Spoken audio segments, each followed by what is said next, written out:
નમસ્કાર વિદ્યાર્થી મિત્રો, સ્વાગત છે તમારું MWP એજ્યુકેશન યુટ્યુબ ચેનલમાં। આજે આપણે જોવાના છીએ ધોરણ નંબર 8 માં ગણિત વિષયની અંદર આઈડિયલમાં ચેપ્ટર નંબર 9 નું સોલ્યુશન। તો વિદ્યાર્થીને નમ્ર વિનંતી છે કે જો તમે પ્રથમ વખત અમારી ચેનલ તમે જોઈ રહ્યા હો તો ચેનલને તમે સબસ્ક્રાઇબ કરી દો, તેમજ વિડીયોને લાઇક બટન આપવાનું ભૂલશો નહીં અને તમારા ફ્રેન્ડ સર્કલમાં લિંકને અવશ્ય શેર કરો। તો સ્ટાર્ટ કરીએ આજે આપણે ચેપ્ટર નંબર 9 માપન।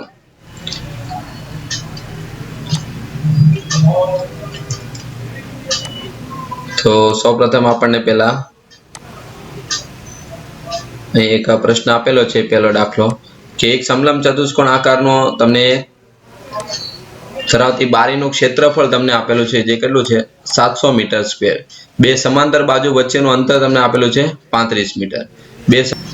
બે સમાંતર બાજુ પૈકી એક બાજુ તમને આપેલી છે 17, આપણે બીજી સમાંતર બાજુ મેળવવાની છે। તો અહીંયા તમને એક આકૃતિ દોરેલી છે, આપણને એક સમાંતર બાજુ આપણને આપી છે 17, જેને આપણે એ નામ આપશું। બીજી સમાંતર બાજુ આપણે બી, જે આપણે મેળવવાની છે, અને તેમની વચ્ચેનું લંબ અંતર h તમને આપેલું છે કેટલું છે 35 મીટર।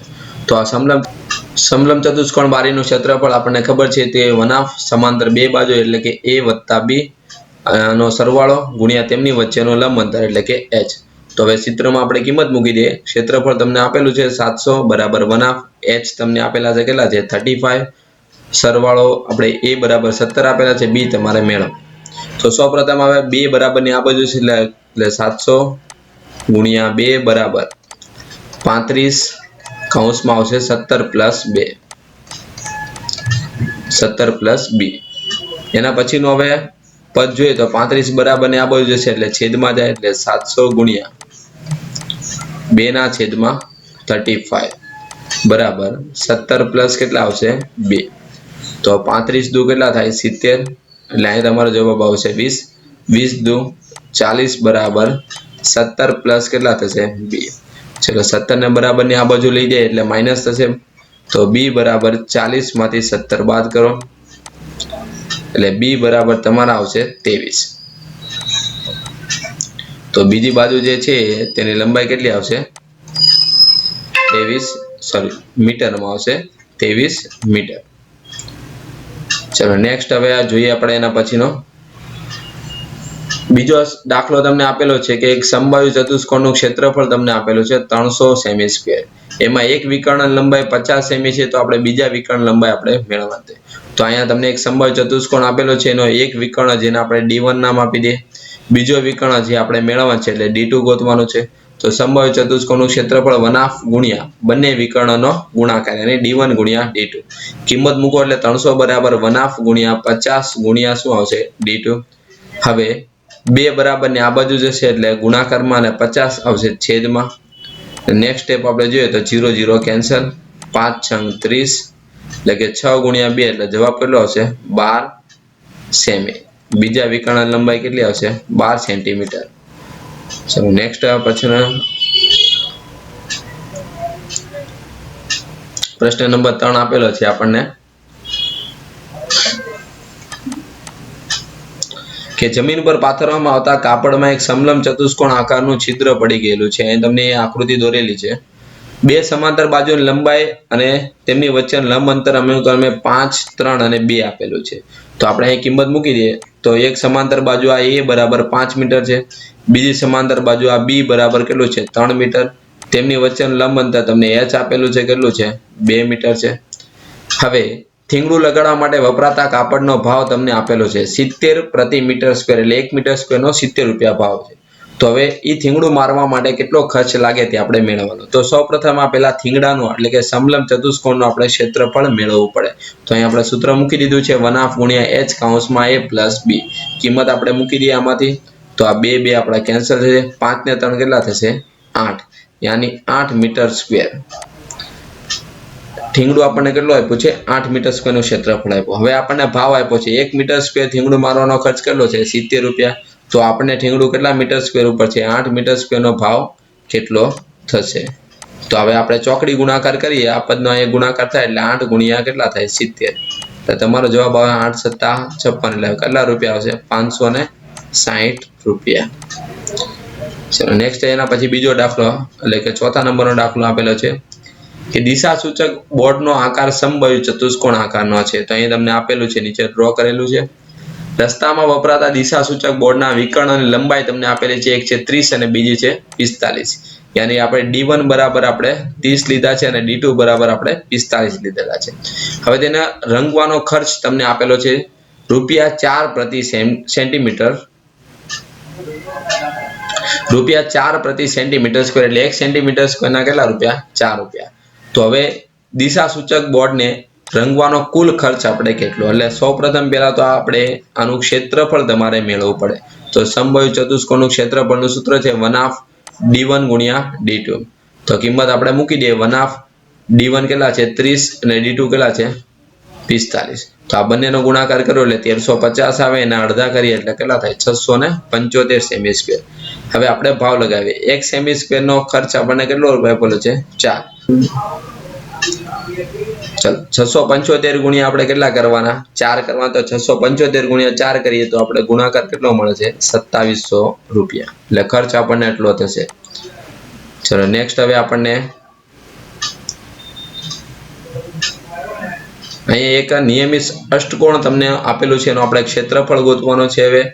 અને એમાં હવે આકૃતિનું આપણે ક્ષેત્રફળ મેળવવા માટે આ જે આકૃતિ છે તેનું મેં અહીંયા આ પ્રમાણેનું નિરૂપણ તમને આપેલું છે. એનું આપણે વિભાજન ચાલો તમને અહીંયા આકૃતિ એક આપેલી છે. એનું મેં આ રીતે વિભાજન કરેલું છે. તો ટોટલ 3 ભાગ છે, 1, 2 અને 3. તો એમાંથી પહેલો અને બીજો ભાગ છે એ સમલંબ ચતુષ્કોણ છે.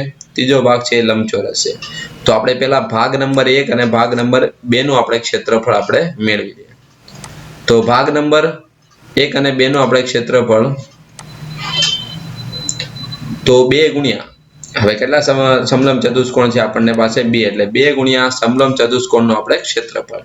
તો સમલંબ ચતુષ્કોણનું ક્ષેત્રફળનું આપણે સૂત્ર મૂકી દે. એમાં 2 આપણે કેન્સલ કરીએ એટલે આ વધશે h યાની તેમની વચ્ચેનું લંબ અંતર કેટલું છે? 3. a પ્લસ b અને સમાંતર બે બાજુનો સરવાળો અને 6 પ્લસ કેટલા આવશે? 17. તો આનું સાદુરૂપ આપો એટલે આ બે ભાગનું ક્ષેત્રફળ તમને મળી ગયું. 1 અને 2 કેટલું આવ્યું? 69 સેમી સ્ક્વેર. હવે ભાગ નંબર 3 ની વાત કરીએ તો એ લંબચોરસ છે જેની લંબાઈ આપણી 17 થશે અને પહોળાઈ આપણી કેટલી થાય? 6. તો એ લંબચોરસનું ક્ષેત્રફળ 17 ગુણ્યા 6 એટલે કેટલા આવશે? 102.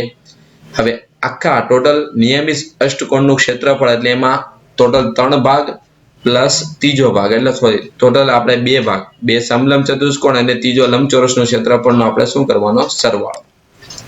તો કિંમત મૂકી દઈએ. 69 પ્લસ કેટલા આવશે? 102. તો તમારો જવાબ આવે 171 સેમી સ્ક્વેર.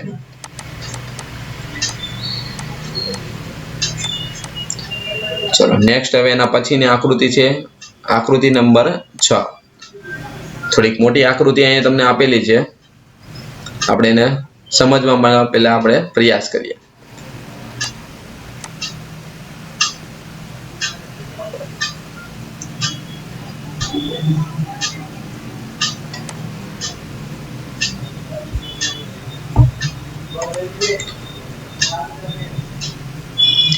અહીંયા તમને આકૃતિ આપેલી છે કે ABCDEF જેમાં AD બરાબર 11 છે, AG બરાબર 9 છે, AI બરાબર 8 છે, AH બરાબર 6 છે, AG બરાબર 3 છે. બહુકોણનું આપણે ક્ષેત્રફળ મેળવવાનું છે. ચલો હવે કેવી રીતે આપણે ક્ષેત્રફળ મેળવીએ તેમાં તમે જુઓ. મેં અહીંયા દરેક આકૃતિના દરેકના ભાગ મેં વિભાજન કર્યા છે. આ પહેલો ભાગ છે તો પહેલો ભાગ તમને અહીંયા નીચે દર્શાવેલો છે. ભાગ નંબર 1. ભાગ 1 નું ક્ષેત્રફળ બરાબર કેટલું આવે છે? 1/2 પાયો ગુણ્યા આવે ત્રિકોણનું ક્ષેત્રફળનું સૂત્ર મૂકો એટલે કેટલું આવે? 5.1. ચલો નેક્સ્ટ હવે આ બીજો ભાગ તમને આપેલો છે. બીજો ભાગ મેં તમને ડ્રો કરીને બતાવેલો છે.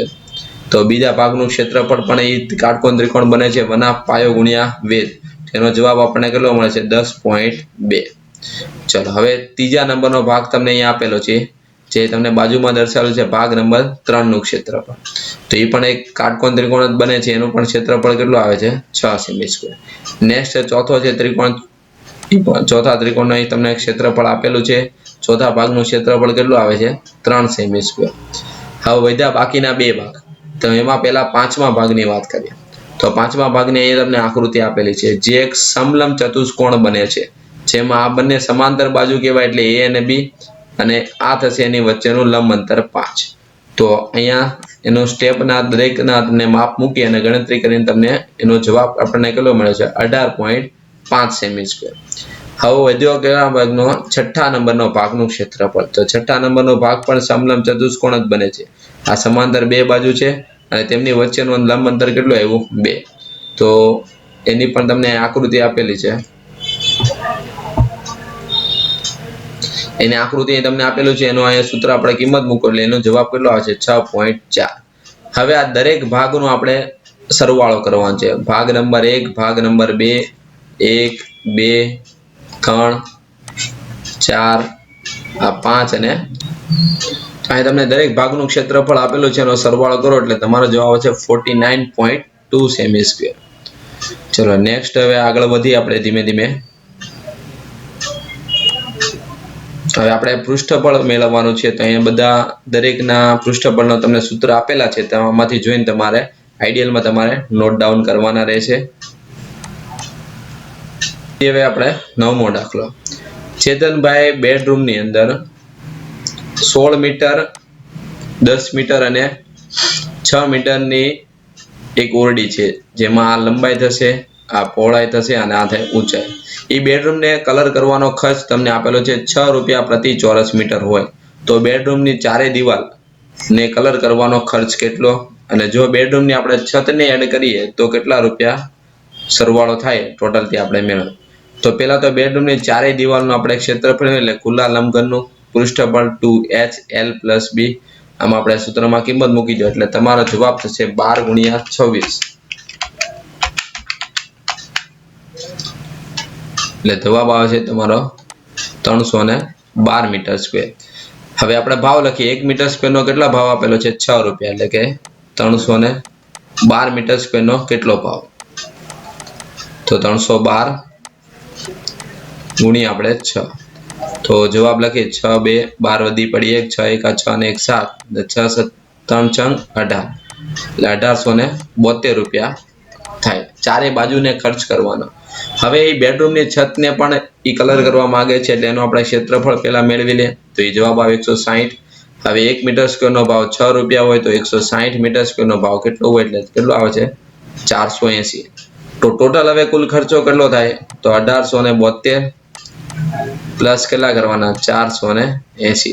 તો આ બંનેનો સરવાળો કરીએ એટલે 2 7 ને 8 15 વધી પડી 1 8 ને 4 12 ને 1 13 વધી પડી 1 એટલે કુલ ખર્ચો કેટલો થશે 2352 રૂપિયા. ચલો નેક્સ્ટ 10મો દાખલો આપેલો છે કે પિન્ટુ એક 7 મીટર, 3 મીટર અને 1.5 મીટર. આની આ લંબાઈ છે, આ પહોળાઈ છે અને આ થાય ઊંચાઈ. LBS તમને આપેલા છે. એવી માપ વાળી પેટીને તળિયા સિવાયના ભાગમાં એને કલર કરવા માટે કેટલા ક્ષેત્રફળમાં એને રંગ કરવો પડે. તો આપણે એનું અલગથી આપણે તળિયા સિવાયના ભાગનું ક્ષેત્રફળનું સૂત્ર આપણે બનાવીએ. તો ચારે બાજુ એટલે પાર્શ્વ પૃષ્ઠફળ અને મથાળાનું ક્ષેત્રફળ. ચલો તો હવે કિંમત મૂકી દો અને છેલ્લે તમારો જવાબ કેટલો આવે છે 51 મીટર સ્ક્વેર. ચલો આગળ વધીએ હવે ધીમે ધીમે આપણે. એના ભાઈ નળાકારનો આપણને ટોપિક આપેલો છે. 7 સેમી ત્રિજ્યા અને 28 સેમી ઊંચાઈ ધરાવતી એક બાજુથી ખુલ્લી નળાકાર ટાંકીનું કુલ પૃષ્ઠફળ આપણે ગોતવાનું છે. એટલે ઊંચાઈ તમને આપેલી છે, ત્રિજ્યા તમને આપેલી છે. તો ખુલ્લી નળાકાર ટાંકીનું ક્ષેત્રફળનું સૂત્ર થાય 2πRH પ્લસ તળિયાનું ક્ષેત્રફળ એટલે πr સ્ક્વેર. સાદું રૂપ આપો અને કિંમત મૂકો તો આપણે આ 7 7 કેન્સલ એટલે 22, 28 દુ 56 પ્લસ કેટલા થાય 7. ચલો 56 ને 7 આપણે ઉમેરીએ એટલે કેટલા થાય 63. ચલો હવે તમારો જવાબ આવશે 1386 સેમી સ્ક્વેર. ચલો આગળ વધીએ હવે 12મો દાખલો. એક નળાકારનો વ્યાસ અને ઊંચાઈ તમને આપેલી છે. વ્યાસ 14 આપી છે એટલે ત્રિજ્યા એનાથી અડધી થાય એટલે 7. ઊંચાઈ કેટલી આપી છે 14h. તેના પૃષ્ઠફળની સરખામણીમાં 14 સેમી લંબાઈ ધરાવતો ઘન સાથે કરવામાં આવે છે. એટલે ઘનની લંબાઈ તમને આપેલી છે 14 સેમી. તો નળાકારનું પાર્શ્વ પૃષ્ઠફળ એ ઘનના પાર્શ્વ પૃષ્ઠફળ કેટલું વધારે છે કે ઓછું આપણે મેળવવાનું. તો આપણે પહેલા બંનેના પાર્શ્વ પૃષ્ઠફળ ગોતવા પડે. નળાકારના પાર્શ્વ પૃષ્ઠફળનું સૂત્ર આપણે 2πRH. કિંમત આપણે આમાં મૂકીએ એટલે 7 7 કેન્સલ. તો 22 ગુણ્યા 2 કર્યો એટલે 44. 44 ગુણ્યા કેટલા કરવાના 14 એટલે કે 44 ગુણ્યા તો તમારો જવાબ આવશે 600 ને 16 સેમી સ્ક્વેર. ચલો નેક્સ્ટ એવી રીતે અહીંયા ઘનનું પાર્શ્વ પૃષ્ઠફળ મેળવી ઘનની લંબાઈ આપેલી છે 14. તો પાર્શ્વ પૃષ્ઠફળનું સૂત્ર આવે છે 4l સ્ક્વેર, એટલે 4 ગુણ્યા 14 નો વર્ગ, 14 નો વર્ગ કેટલો થશે 196. 196 ગુણ્યા કેટલા કરવાના 4, તમારો જવાબ આવે 784 સેમી સ્ક્વેર. તો આપણે નળાકારના પાર્શ્વ પૃષ્ઠફળની સરખામણીમાં આપણે ઘનનું પાર્શ્વ પૃષ્ઠફળ સાથે કરીએ તો પૃષ્ઠફળ શું મળે છે, વધુ મળે છે. હવે કેટલું વધુ મળે છે તો તેના માટે તમારે 784 માંથી 616 તમારે બાદ કરવાના, એટલું વધારે તમારે મળશે. તો આ તમારે જવાબ કોમેન્ટ બોક્સમાં મને. હવે જોઈએ આપણે એના પછી ઘનફળ અને કદની વ્યાખ્યા તમને આપેલી છે. તો ઘનફળ અને કદની વ્યાખ્યા ત્રિપરિમાણ આકાર દ્વારા અવકાશમાં ઘેરાતી જગ્યાને આપણે શું કહેશું, ઘનફળ અથવા કદ કહેવાય. એના પછી એના સૂત્ર તમને આપેલા છે, આમાંથી જોઈને તમારે લખવાના રહેશે. એક લંબઘન આકારનું આધારનું ક્ષેત્રફળ તમને આપેલું છે, કેટલું છે 150 સેમી સ્ક્વેર.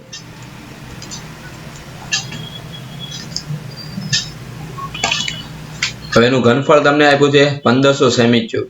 તો એની લંબઘનની આપણે ઊંચાઈ ગોતવાની છે. હવે આધારનું ક્ષેત્રફળ એટલે લંબાઈ ગુણ્યા પહોળાઈ 150 સેમી સ્ક્વેર આપ્યું.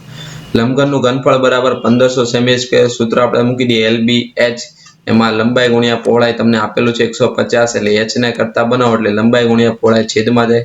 1500 ના છેદમાં લંબાઈ ગુણ્યા પહોળાઈ એટલે 150, 1500 ના છેદમાં 150 એટલે 0 0 કેન્સલ. 15 ગુણ્યા 10 એટલે 150, એટલે તમારી ઊંચાઈ કેટલી આવશે 10 સેન્ટીમીટર. ચલો નેક્સ્ટ હવે જોઈએ એના પછી છઠ્ઠો, એક લંબઘન બોક્સનું માપ તમને આપેલું છે, એટલે આ લંબાઈ, પહોળાઈ અને ઊંચાઈ તમને આપેલી છે. આ લંબઘન બોક્સની અંદર 5 સેમી બાજુવાળા કેટલા સમઘન આપણે મૂકી શકાય? તો આ સમઘનની બાજુનું માપ તમને આપેલું છે. તો હંમેશા યાદ રાખવાનું કે મોટા બોક્સની અંદર કેટલા બોક્સ મૂકી શકાય, ત્યારે અંશની અંદર હંમેશા મોટા બોક્સનું ઘનફળ લખવાનું, એટલે લંબઘનનું ઘનફળ. એમાં જે બોક્સ મૂકવામાં આવે છે તે હંમેશા છેદમાં રાખવાનો. આપણે કયો બોક્સ મૂકીએ છીએ, સમઘન, એટલે એ ક્યાં આવશે, છેદમાં. એટલે લંબઘનનું ઘનફળના છેદમાં આવશે સમઘનનું ઘનફળ. સૂત્ર લખી દઈએ, લંબાઈ ગુણ્યા પહોળાઈ ગુણ્યા ઊંચાઈ. સમઘનના ઘનફળનું સૂત્ર આવે લંબાઈની 3 ઘાત. કિંમત આપણે બધી મૂકી દઈએ. સાદુરૂપ આપે તો 5 વડે ભાગ ચાલશે, એટલે 11 પંચા 55, 5 ગુણ્યા 10 અને 5 5 25. ચલો હવે 11 પંચા કેટલા થશે 55. 55 ગુણ્યા 10 કરવાના, એટલે તમારો જવાબ આવશે 550 બોક્સ. કેટલા બોક્સ મૂકી શકાય, 550 બોક્સ. ચલો નેક્સ્ટ 7મો સવાલ તમને આપેલો છે. એક નળાકારની ઊંચાઈ સમાન રાખીને ત્રિજ્યા આપણે કેટલી કરવાની છે, બમણી કરવામાં આવે. તો પૃષ્ઠફળમાં કેટલા ટકા વધારો થાય અને ઘનફળમાં કેટલા ટકા વધારો થાય તે આપણે. તો પેલા તો આપણે મૂળ નળાકારનું આપણે લખવું પડે. તો આપણી પાસે મૂળ નળાકારની ઊંચાઈ h આપેલી છે અને ત્રિજ્યા કેટલી આપેલી છે આ. તો હવે આપણે પૃષ્ઠફળ મેળવવાનું છે, એટલે મૂળ નળાકારનું પૃષ્ઠફળ આપણું સૂત્ર આપણને યાદ છે 2πrh. ઘણી વખત કુલ પૃષ્ઠફળ પણ લઈને દાખલો ગણી શકાય. મેં અહીંયા વક્ર સપાટીનો પૃષ્ઠફળ લઈને દાખલો ગણેલો છે. અને નળાકારનું ઘનફળ તમને આપેલું છે πr². આ થઈ કયા નળાકારની વાત, મૂળ નળાકાર. હવે નવો જે નળાકાર છે એની ત્રિજ્યા આપણને અલગ આપેલી છે. ત્રિજ્યાને આપણે કેપિટલ R લઈ લઈએ છીએ, જે મૂળ નળાકારથી બમણી છે, એટલે 2r થાય. ઊંચાઈ તો એમનેમ જ આપેલી છે. તો નવા નળાકારનું પૃષ્ઠફળ આપણે સૂત્ર મૂકી દઈએ 2π કેપિટલ RH. કેપિટલ RH ની જગ્યાએ 2r આવશે, એટલે આપણે સાદુરૂપ આપો તો 2 ગુણ્યા 2πrh. હવે 2πrh એટલે આ કેટલા થશે, 2 ગુણ્યા આપણો કયો નળાકાર કહેવાય, મૂળ નળાકાર છે. મૂળ નળાકાર એનો મતલબ કે મૂળ નળાકારના ડબલ કરો ત્યારે આપણને કયો નવો નળાકારનો પૃષ્ઠફળ આપણને મળે છે. તો આ કેટલા ટકા કહેવાય, તો આપણે એમ લખીએ કે ભાઈ 2πrh હોય ત્યારે 100% હોય. તો 2 ગુણ્યા 2πrh હોય ત્યારે કેટલા ટકા, યાની 200% તમારો. એટલે આપણે પદ લખી શકાય. જો મૂળ નળાકાર હોય, મૂળ નળાકાર માટે આપણે કેટલા ટકા લઈએ, આપણે 100% લઈએ. તો હવે નવો નળાકાર છે એની અંદર કેટલા મૂળ નળાકાર છે, 2. એટલે 2 ગુણ્યા મૂળ નળાકાર તો કેટલા ટકા થવાના, 2 ગુણ્યા મૂળ નળાકાર એટલે કેટલા થવાના, 2 ગુણ્યા 100% થાય. યાની 200% થયું. નવા નળાકારની અંદર કેટલા ટકાવારી આવી? 200% થી. તો કેટલા ટકા વધારો થયો કહેવાય? તો વધારો આપણે સમજીએ તો મૂળ નળાકારમાંથી નવો નળાકાર બાદ કરીએ એટલે કેટલા ટકાનો? 100%નો વધારો થયો છે. તેવી રીતે આપણે ઘનફળ મેળવીએ તો નવા નળાકારનું ઘનફળ આપણને મળે છે 4πr². ચલો હવે ઘનફળ માટે આપણે લખીએ તો મૂળ નળાકારનું ઘનફળ એને આપણે 100% લઈએ. ઘનફળ બરાબર કેટલા ટકા? 100%. નવા નળાકારનું ઘનફળ આપણને આપેલું છે એની અંદર કેટલા મૂળ નળાકાર આવી જાય છે? 4. તો 4 ગુણ્યા શું આવશે? મૂળ નળાકારનું ઘનફળ. આ નવા નળાકારની વાત કરીએ છીએ તો એનો મતલબ કે આમાં 4 ગુણ્યા 100% આવશે એટલે ટોટલ કેટલા નવા નળાકારના ઘનફળ કેટલું આવ્યું? 400% આવ્યું. તો એમાં વધારો આપણને કેટલો મળ્યો? તો વધારો બરાબર 400 માંથી 100% બાદ કરો તો વધારો આપણને કેટલા ટકા મળે છે? 300% આપણને મળે છે.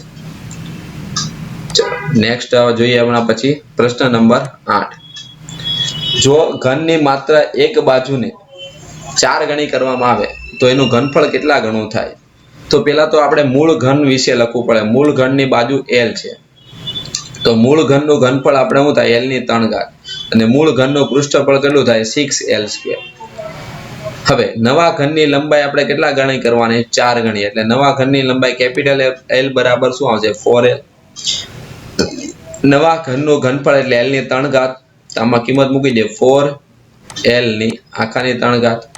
તો 4 નો ઘન કેટલા થાય? 64 l ની 3 ઘાત. હવે l ની 3 ઘાત એટલે તો મૂળ ઘનફળ એટલે 64 ગુણ્યા શું આવશે? લંબઘનનું ઘનફળ એટલે મૂળ ઘનફળ. રેડી? એના પછી નવા ઘનફળ મેળવીએ તો નવા ઘનનું પૃષ્ઠફળ 6l². l બરાબર તો આપણે કેટલા લેવાના? 4 સ્મોલ l.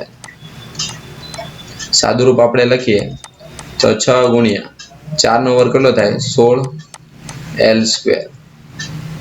એનો મતલબ કે 16 કૌંસમાં 6l². 6l² એટલે એ મૂળ ઘનફળ મૂળ સમઘનનું શું છે?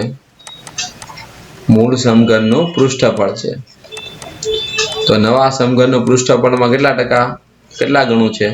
16 ગણું. પૃષ્ઠફળ 16 ગણા આવે છે અને ઘનફળ કેટલા ગણા થાય? 64 ગણા. ચલો એના પછી હવે તમને આપેલું છે એક લંબઘન આકારનો સ્ટોર રૂમ છે જેનું માપ તમને આપેલું છે લંબાઈ, પહોળાઈ અને ઊંચાઈ.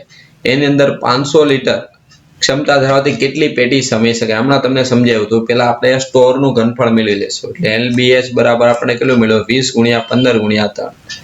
હવે અંદર પેટી જે સમાય છે તેનું આપણને આપેલું છે 500 લીટર. એને આપણે મીટરમાં ફેરવા પડે. બરોબર? તો એ એક પેટીનું ઘનફળ આપણે 500 લીટરને મીટરમાં ફેરવું એટલે સાદુરૂપ આપો એટલે તમારું કેટલું મળે છે? 1/2. તો પેટીની સંખ્યા બરાબર લંબઘન જે આખો સ્ટોર છે તેનું ઘનફળ છેદમાં એક પેટીનું.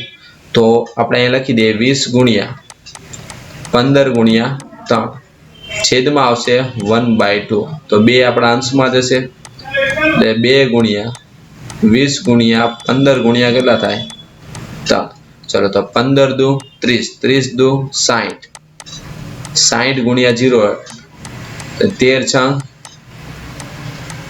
થાય 78. પાછળ 2 0 એટલે કેટલી પેટી રાખી શકો? 7800 પેટી. ચલો એના પછી જમીનમાંથી પાણીને બોરવેલ દ્વારા 1200 લીટર પ્રતિ મિનિટના દરથી બહાર કાઢવામાં આવે છે તો 360 મીટર ક્યુબ પાણીને બહાર કાઢવા માટે કેટલો કલાક લાગે? આપણે મેળવવું. તો અહીંયા જે પદ આપેલું છે એનો આપણે ઉપયોગ કરીએ કે 1 મિનિટમાં બોરવેલ દ્વારા બહાર નીકળતું પાણીનું પ્રમાણ કેટલું આપેલું છે? 1200 લીટર યાની 1200 ના છેદમાં 1000 મીટર ક્યુબ. બરોબર? 1 મિનિટમાં આટલું પાણી બહાર નીકળે. લીટરને મેં કેમાં ફેરવાયા છે? મીટરમાં. તો હવે એનો મતલબ કે આપણે આટલા મીટર ક્યુબ માટે 1 મિનિટ જોઈએ તો 360 મીટર ક્યુબ માટે કેટલા? એટલે આપણે ચોકડી ગુણાકાર કરીએ 360 ગુણ્યા 1 છેદમાં 1200 ના છેદમાં 1000 છેદનો છેદ આપણો અંશમાં થશે એટલે કે 360 ગુણ્યા 1000 છેદમાં આવશે 1200. તો 0 0 આપણું કેન્સલ કરીએ. 12 13 ને 36 એટલે 3 ગુણ્યા 100 એટલે કેટલો આવશે જવાબ? 300 મિનિટ. આ મિનિટમાં જવાબ છે. આપણે જવાબ આપેલો છે કલાકમાં, તો આપણે પદ લખવું પડે. 60 મિનિટ બરાબર કેટલી આવશે? 1 કલાક. તો 300 મિનિટ બરાબર કેટલા કલાક? તો 300 છેદમાં આપણે લખવા પડે 60. 0 0 કેન્સલ. 6 5 30. કેટલા કલાક આવે છે? 5 કલાક આપણને મળે. ચલો, હવે એના પછી તમને હેતુલક્ષી પ્રશ્નોત્તર તમને આપેલા છે, આમાંથી જોઈને તમારે નોટ ડાઉન કરવાના રહેશે તમારા આઈડિયલની અંદર. આશા રાખું છું કે તમને આ બધા વિડીયો પસંદ આવતા હશે, અમારી મેથડ પણ તમને પસંદ આવી હશે, અને વિડીયો લેક્ચર પણ તમારા ફ્રેન્ડ સર્કલમાં તમે લિંકને અવશ્ય શેર કરશો. અને વિડીયોમાં તમને કોમેન્ટ બોક્સમાં અવશ્ય જણાવો કે વિડીયો તમને કેવો લાગ્યો છે. તો તમારા મંતવ્ય આધારે નેક્સ્ટ વિડીયો લેક્ચર અમે થોડાક એડિટિંગ પ્રમાણે આપણે ઉમેરીને આપણે જણાવશું. તો વિદ્યાર્થી મિત્રો, આ હતું આપણે ચેપ્ટર નંબર 9 નું. હવે નેક્સ્ટ વિડીયો લેક્ચરમાં આપણે આ પછીનું ચેપ્ટર નંબર 10 નું આપણે સોલ્યુશન કરવાના છીએ. તો તેના માટે તમારા ચેનલને તમારે સબસ્ક્રાઇબ કરવી પડશે, જેથી તમને વિડીયો લેક્ચર મળતો રહે. Thank you. જય હિન્દ, જય ભારત.